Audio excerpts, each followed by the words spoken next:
राष्ट्रीय राजधानी दिल्ली में वायु प्रदूषण को लेकर हंगामा बरपा हुआ है। एक तरफ जहां खूब सियासत हो रही है तो दूसरी तरफ दिल्ली एनसीआर में प्रदूषण के मामले पर सुप्रीम कोर्ट सख्त रुख अख्तियार किया हुआ है। अदालत ने कहा है कि क्यों न पंजाब में धान की खेती को ही बंद कर दिया जाए। दरअसल दिल्ली एनसीआर में प्रदूषण होने के मामले पर आज सुप्रीम कोर्ट में सुनवाई हुई। इस दौरान शीर्ष अदालत ने कहा कि इस पॉल्यूशन के लिए पराली भी जिम्मेदार है, जिसे पंजाब और हरियाणा में जलाया जा रहा है। बेंच ने कहा, हम तो पंजाब में गिरते जलस्तर को लेकर भी चिंतित हैं। इस संकट से निपटने के लिए जरूरी है कि धीरे धीरे धान की फसल ही प्रचलन से बाहर की जाए। अदालत ने कहा कि पंजाब में जल स्तर गिर रहा है, हम नहीं चाहते कि पंजाब में भी एक रेगिस्तान बन जाए। ये जरूरी है कि धीरे धीरे धान की फसल को उगाना बंद किया जाए, इसकी जगह पर मोटे अनाज की पैदावार बढ़ानी चाहिए। सुप्रीम कोर्ट ने पॉल्यूशन को लेकर कहा कि हमारे दखल के बाद ही काम हो रहा है।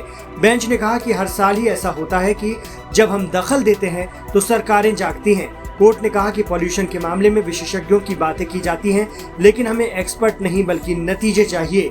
शीर्ष अदालत ने दिल्ली सरकार की ओर से 13 से 20 नवंबर के दौरान ऑड इवन पॉलिसी पर भी कोई आदेश देने से इनकार कर दिया। अदालत ने कहा कि यह आपके ऊपर है कि कैसे पॉल्यूशन को कम करेंगे, हमें एक्सपर्ट की जरूरत नहीं बल्कि नतीजे चाहिए। कोर्ट ने कहा कि दिल्ली एनसीआर में पॉल्यूशन की परेशानी तो हर साल होती है, लेकिन हमारे दखल से पहले कदम उठाए नहीं जाते। कोर्ट ने यह भी कहा कि यह मसला राजनीति का नहीं है और सभी सरकारें पॉल्यूशन लेवल को कम न रख पाने के लिए जिम्मेदार हैं।